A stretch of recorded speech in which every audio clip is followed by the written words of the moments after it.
एक साधु घाट किनारे अपना डेरा डाले हुए था। वहाँ वो धुनी रमाकर दिन भर बैठा रहता और बीच बीच में ऊंची आवाज में चिल्लाता, जो चाहोगे सो पाओगे।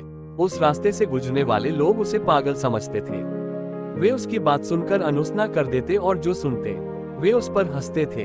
एक दिन एक बेरोजगार युवक उस रास्ते से गुजर रहा था।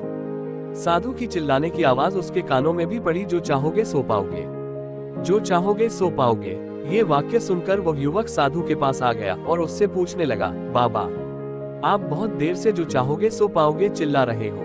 क्या आप सच में मुझे वो दे सकते हो जो मैं पाना चाहता हूँ? साधु बोला, हाँ बेटा, लेकिन पहले तुम मुझे ये बताओ कि तुम पाना क्या चाहते हो।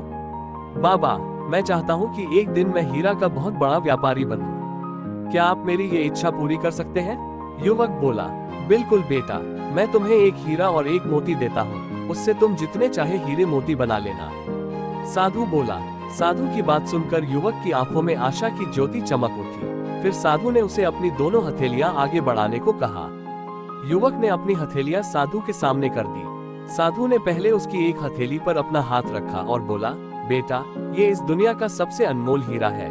इसे समय कहते हैं। इसे जोर से अपनी मुट्ठी में जकड़ लो। इसके द्वारा तुम जितने चाहे उतने हीरे बना सकते हो। इसे कभी अपने हाथ से निकलने मत देना। फिर साधु ने अपना दूसरा हाथ युवक की दूसरी हथेली पर रखकर कहा, बेटा, ये दुनिया का सबसे कीमती मोती है। इसे धैर्य कहते हैं। जब किसी कार्य में समय लगाने के बाद भी वांछित परिणाम प्राप्त ना हो, तो इस धैर्य नामक मोती को धारण कर लेना। यदि यह मोती तुम्हारे पास है, तो तुम दुनिया में जो चाहो वो हासिल कर सकते हो। युवक ने ध्यान से साधु की बात। कुछ समय बाद उसने हीरे के एक बड़े व्यापारी के यहाँ काम करना प्रारंभ किया। कुछ वर्षों तक वो दिल लगाकर व्यवसाय का हर गुर सीखता रहा और एक दिन अपनी मेहनत और लगन से अपना सपना साकार करते हुए हीरे का बहुत बड़ा व्यापारी बना। जो पाओगे सो पाओगे कहानी की सीख। लक्ष्य प्राप्ति के लिए सदा समय और धैर्य नाम के हीरे मोती अपने साथ रखें।